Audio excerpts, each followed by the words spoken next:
Also tonight, we are monitoring the latest developments in the Israel-Hamas war. Today, Israel's prime minister announced he wants to move forward with a military operation in a heavily populated city in Gaza, regardless of whether a ceasefire and hostage release deal is reached. And on top of that, students at college campuses across the U.S. continue their pro-Palestinian protests. Correspondents Rachel Knapp and Brendan Scanlon in our nation's capital tonight are covering these topics. And Rachel, let's start first with you.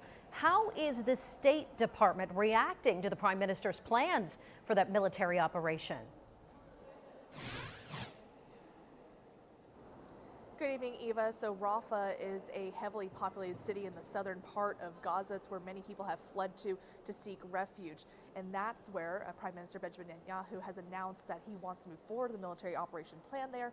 But the State Department and U.S. officials are really warning against any sort of military operation there unless Israel can present them plans to minimize any civilian harm. But the State Department says so far they have not seen or been presented any of those plans so far. Now, Secretary of State Antony Blinken landed not too long ago in Israel. The secretary says the focus now is on improving the humanitarian situation and finalizing a deal that will have a ceasefire and release the hostages Hamas is still holding on to.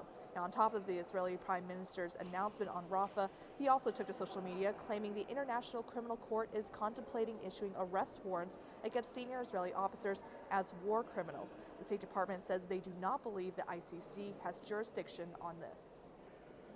Now, in Netanyahu's comments regarding the ICC's potential arrest warrants, he goes on to say by branding Israeli leaders as war criminals could just release jet fuel on the fires of anti-Semitism.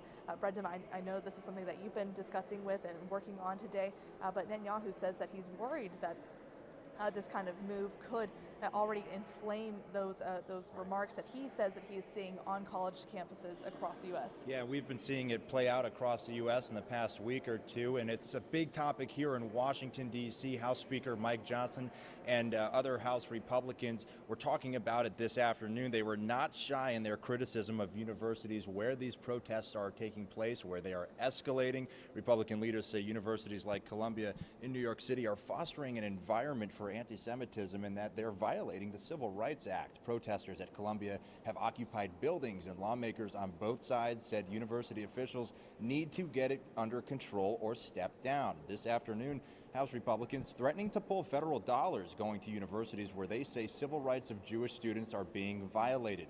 All of this, as we said, as tensions continue to rise and more clashes break out between pro-Palestinian protesters and law enforcement. We will not allow anti-Semitism to thrive on campus, and we will hold these universities accountable for their failure to protect Jewish students on campus. Israel has the right to defend itself and to exist. And the people protesting this are rejecting that notion that Israel has a right to exist and defend itself. There was a ceasefire. It was on October 6th. October 7th, that ceasefire was broken. Israel has to finish off Hamas, period.